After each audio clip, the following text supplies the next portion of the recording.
Welcome to the second episode of the podcast series about scientific methodology. If you have not heard the first episode, I would suggest you stop right now and go to the first episode and get a thorough introduction to the background of this podcast series before hearing this episode. This is a podcast series, but it is published in parallel on YouTube. So if you see this on YouTube, please also subscribe to the podcast so that you can bring this education to your commute or other more handy places to dwell on a long format like this podcast series. If you listen to this podcast, I just want to tell you that you can also find it on YouTube, should you choose to use it for educational, internally in your company, or just see it with your family instead of TV Saturday night. Again, to be transparent when it comes to my claims and my refutations of some of the well-established theories and methods in the coffee business, I will now go through what is considered to be the classical historical theories for correct scientific reasoning. There are plenty of books about this, and even though a quick Wikipedia search will be all you need to check the facts and theories I found a contemporary book on the subject, which should be easy to get regardless of where you are in the world. The title is Theory and Reality, An Introduction to the Philosophy of Science by Peter Godfrey Smith. But I urge you to just do a quick Wikipedia search if you want to explore any subjects deeper. Let's go all the way back to what we typically go back to, at least in the Western philosophical and scientific tradition, which is Plato. There are earlier philosophers than him, but he's kind of the big one. Plato is often referred to as one of the first systematic thinkers leading to Western philosophy, and remembering his work, The Republic, from my education, it reminds me quite a bit of the situation I feel we are in the specialty coffee business these days. There are an abundance of opinions, observations, hypotheses, theories, data, and so on, and it might be difficult to distinguish the better ones over the less good theories and observations. And if the bad theories are dominating a republic, it is not possible for the citizens in the republic to lead lives derived from the pure idea of the good life, as was the goal for Plato.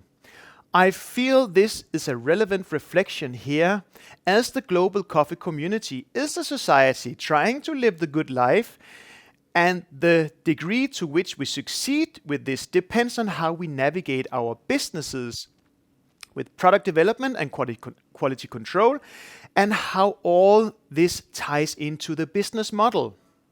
How do we generate better models, and who do we trust to do this? To illustrate the difference between unqualified opinion and true knowledge, Plato developed a cave allegory, difficult word, and claimed that that most people live in a shadow world, in a cave, and only some people, that he calls the philosophers, can use proper methodology of reflection to leave the cave and gaze at the ideas behind the shadow world and all the objects that you can see in the cave. Any major amount of observation of objects can take you out of the cave, as you are still embedded in shadow and dim light by interacting with all the objects in the cave.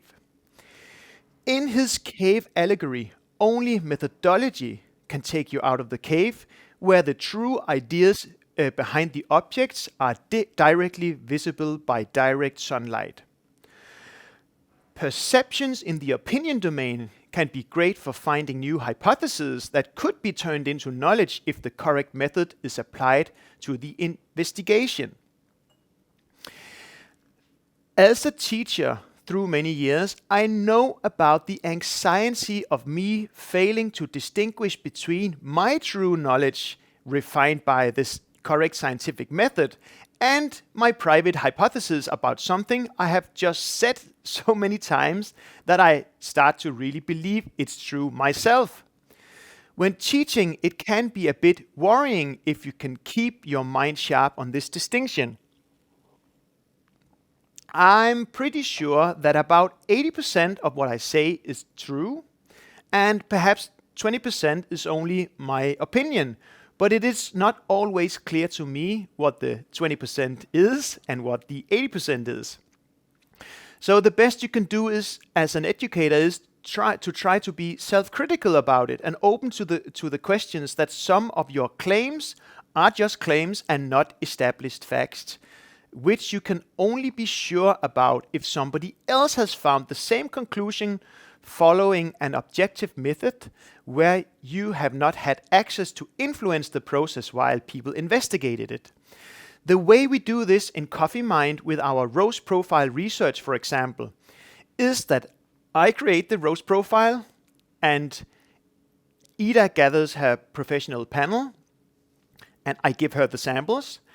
And the panel are not told anything about what the project is about, and only if they, in a blinded, replicated and randomized tasting setup, independently of each other, find the same differences that I found, my hypothesis about the relationship between a rose parameter and sensory consequences would be proven or disproven. For years, I've been teaching coffee roasting to students and had a lot of claims that I could easily convince my students about. And I think that this is the tempting situation for many trainers. They find themselves in the situation that if they convince all their students about their claims, they must be true. But how can we distinguish between convincing anecdotes and true knowledge? As a student, this can be difficult because how should you, who is neither experienced nor knowledgeable, be able to tell the difference? This is why you've been seeking out education in the first place. It is exactly my hope with this podcast to give you a clear picture of what a good methodology is and also what a good theory looks like, so that you can better tell anecdotes from reliable knowledge. A really simple strategy you can use immediately is to ask deeper about the why of the theory. Why would you say this in the first place? What difference does it make to my samples? Is it big? Is it big? Is it small? And are you sure that the differences are big enough to be relevant? And if you still feel that the answers are a bit anecdotal, you could start asking, are you sure? And why are you sure? If you don't get either a really clear and simple setup that would prove why it's relevant, or see some convincing sensory data, I would still reserve my right to consider it a vague hypothesis and not solid knowledge.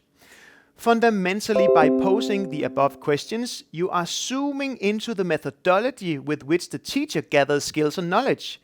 Correct method is at the heart of reliable knowledge. Plato had a similar problem with the sophists, who was a competing school of thought that he did not respect. He thought they imitated philosophers without having real elevated knowledge, but rather just a lot of accumulated opinions. They've just seen a lot of objects in the cave. But they presented it as true knowledge and thereby played the role of the true philosopher towards the citizens who struggled to tell the difference. But still they tried to play the role of philosophers, misleading the audience by mistaking opinion from real knowledge and promoting lesser opinions as real knowledge. Plato wrote these ideas in his book, The Republic, where he argues that a republic should be ruled by philosopher kings who are born into this position and are not allowed to own anything to avoid any impulses of self-interest. This way they could rule exclusively with the interest of the public in mind, using true knowledge derived from the highest philosophical virtues and ideas. Plato has been criticized for promoting dictatorship, and it is clear to see how his ideas could point in that direction. But there is something compelling about the idea of the existence of some qualified knowledge which is elevated over mere opinion if proper methodology has been applied turning opinion or hypothesis into higher knowledge.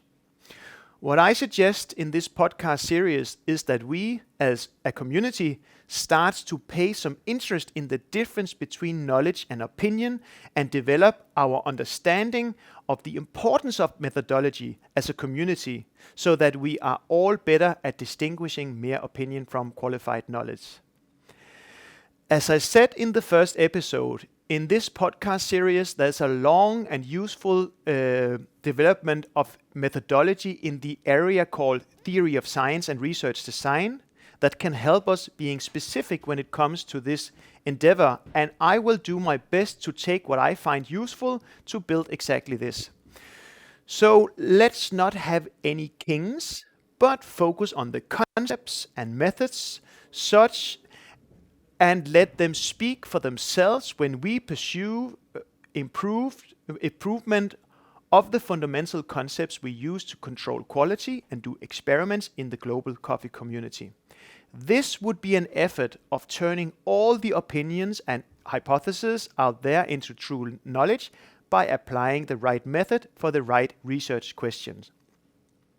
I would also like to point out the fact that Plato's Republic was an attempt to illustrate the good society shaped after the philosophical idea of the good, to create the circumstances of the good life.